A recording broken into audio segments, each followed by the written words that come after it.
السلام علی رسول اللہ اما بعد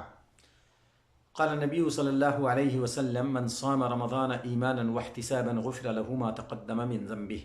نبی کریم صلی اللہ علیہ وسلم نے بیان فرمایا جس نے رمضان کے روزے ایمان اور احتساب کے ساتھ رکھے اس کے جو پچھلے گناہ ہیں اللہ رب العالمین اسے معاف کر دیتا ہے۔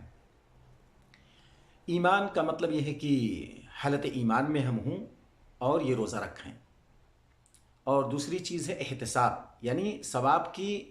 امید کے ساتھ ہے۔ ایسا نہیں کہ لوگوں کو دیکھ لیا روزہ رکھ رہے ہیں تو چلو ہم بھی رکھ لیتے ہیں، ایسا نہیں،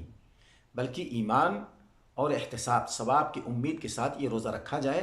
تو پچھلے گناہ معاف کر دیے جاتے ہیں۔ یہ رمضان کے روزوں کی فضیلت ہے جسے نبی کریم صلی اللہ علیہ وسلم نے بیان کیا ہے۔ ہمیں اس حدیث کو سامنے رکھتے ہوئے اپنے روزے کو خالص اللہ رب العالمین کی رضا کے لیے اور اس پر ثواب کی امید سے رکھنا چاہیے، تاکہ اللہ رب العالمین کی طرف سے جو وعدہ ہے گناہوں کے معاف کرنے کا وہ مقصد ہمیں حاصل ہو سکے۔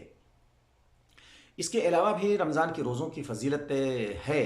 جیسا کہ اللہ تعالیٰ نے حدیث قدسی کے اندر بیان فرمایا الصوم لی وانا اجزی بہ، یہ روزہ میرے لیے ہے اور اس کا بدلہ میں دوں گا۔ ساری عبادتیں اللہ رب العالمین کے لیے ہیں اور ان سب عبادتوں کا بدلہ اللہ ہی دے گا، لیکن خصوصی طور پر اس انداز کو اختیار کرنا یہ بتلاتا ہے کہ روزوں کی اہمیت اللہ کی نگاہ میں کس قدر ہے کہ الصوم لی وانا اجزی بہ، یہ روزہ میرے لیے ہے، اس کا بدلہ میں دوں گا، یعنی لا محدود اس کے ثواب کو اللہ رب العالمین نے کر دیا ہے،